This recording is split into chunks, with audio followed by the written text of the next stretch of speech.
It's hard to believe that the second week in August is already here. This morning, we're leaving for vacation to Williamsburg for 5 nights. It was the vacation that was postponed from back in May. We certainly appreciate your prayers as we travel, certainly during this unusual time. But before I left, I wanted to leave you with a worship guide or scripture resource, whatever you might want to call it. It's what's being left for the small group at church.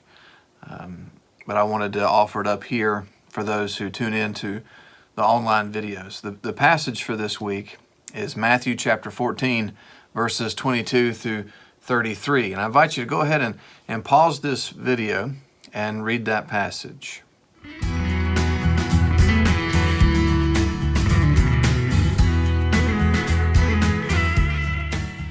Now, this passage of Scripture is really not so much about Peter as it is about Jesus. Of course, we've made it about Peter. Usually we make it about Peter, about his, taking his eyes off Jesus and sort of, failing in some way. Poor Peter, always getting the short end of the stick in terms of our interpretation. But really this passage is about Jesus. Because God moving upon the waters like this would not have been lost on Matthew's first readers. And so I invite you to go ahead and pause the video again as you read these passages. You can jot them down. Psalm 77, verse 16, and Job chapter 9, verse 8.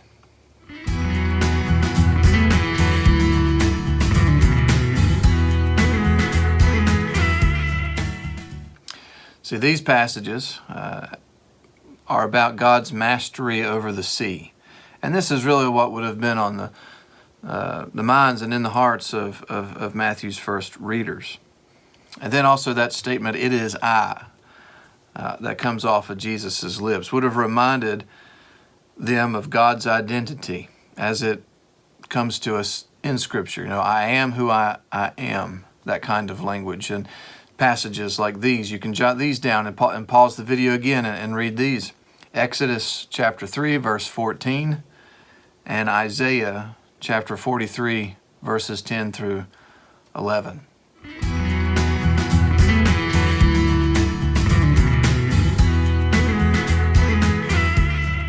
During communion, we often say, Christ has died, Christ is risen, Christ will come again. We believe that He's going to one day, in some way, return. But here's the question that I and Will Willimon poses in his chapter, How Will You Know, in the lectionary resource that we're borrowing from this morning. He asks, when Christ does return, how will you know Him? How will you recognize Him?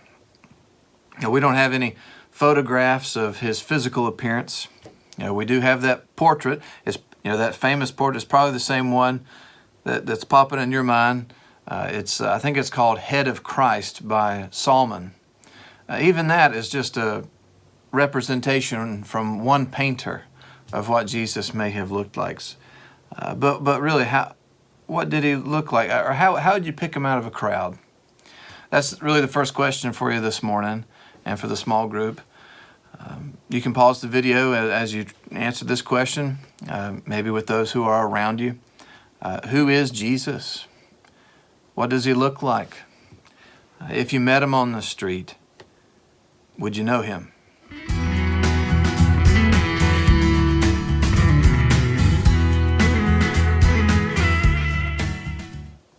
Well, in today's scripture, a group of Jesus' own disciples had trouble recognizing Jesus. They don't know that this figure, this shadowy figure who walks on the roaring waves, is none other than Jesus Himself. The disciples are in a boat, fighting a strong headwind, driving them far out to sea. At early dawn, they see a terrifying sight, a figure walking toward them on the sea. It's a ghost, they say. So here's another question. If you'd like to pause the video again and ask this question, what does it mean for us that Jesus' closest disciples had trouble recognizing him at first? What does that mean for us? That Jesus' disciples, those close to him, couldn't recognize him at first.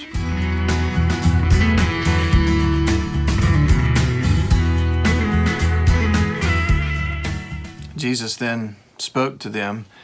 Be encouraged, it's me, he says. Presumably, even when Jesus spoke to them, they still were not sure that this was Jesus, because it's then that Peter said something that's pretty strange. Lord, if it's you, order me to come out to you on the water. Willimon continues to ask us these questions. Isn't that strange? Lord, if it's you, command me to risk my life, to tempt death and walk out across 6,000 fathoms of dark, threatening sea. Don't you find that strange that Peter was uncertain that the voice was coming from Jesus until or unless that voice commanded him, come on out, the water's fine. So I invite you to pause the video again as you ask this question. Who is someone you know or have known who challenged you, even dared you to do something? What was the challenge or the dare?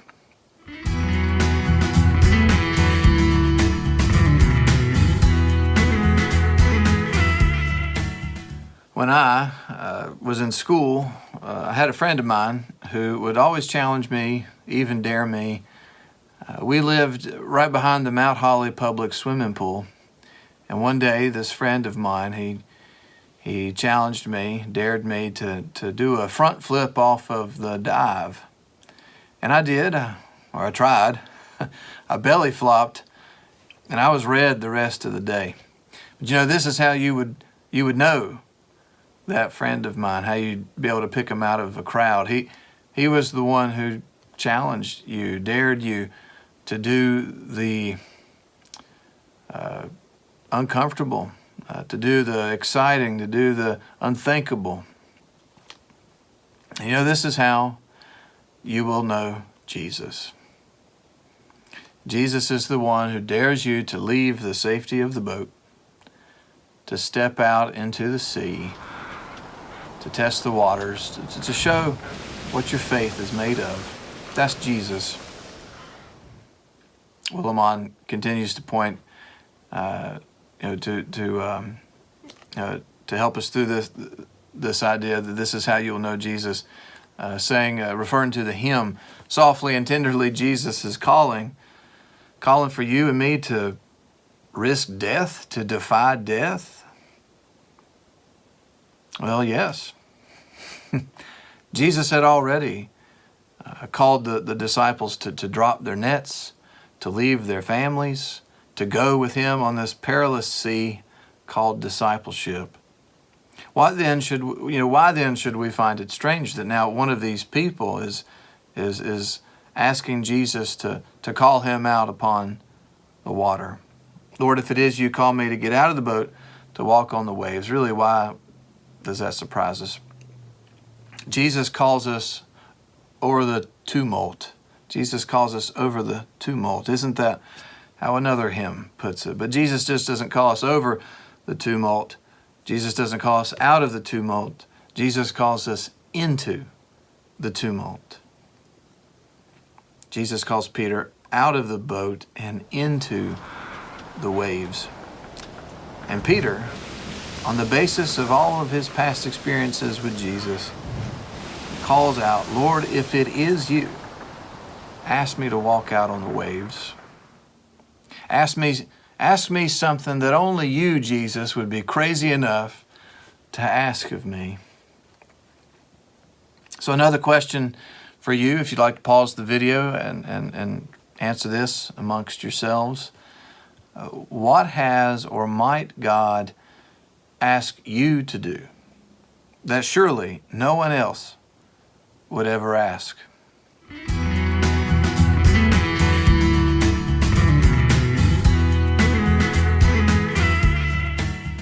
Not very long ago, I was blessed with the opportunity to sit down and speak with a woman, let's just call her Jane, who had been on a game show.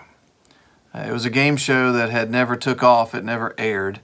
I was just so intrigued by this story, because I mean, how many people can you say that you know that's been on a game show before? Turns out Jane was doing pretty well on this particular game show. She had been answering the questions correctly all the way up to the end. One of the prizes that you could win, that the contestants could win, was just a big old thing of food. I think it was a whole freezer full of food. And she had even just rung in to answer that final question. She was just one question away from winning the prize. But as it turned out, it was the 1960s. Racial tensions were just as high, if not higher, than they are today. And one of the other contestants was a black mother of 6 children. And even though she knew the answer, even though Jane knew the answer and had rung in ready to answer it, something in that moment told her to let the time expire so that black mother of 6 could win the prize. Now, it wasn't something who asked her to do that. It was someone who asked her to do that. And who do you think? Who would have asked her to let the time expire, to not answer the question, to appear less intelligent, to lose to this woman, this mother of 6? Who would have told her who would have called out to her in front of an audience to do something like that? Well, I think you know who.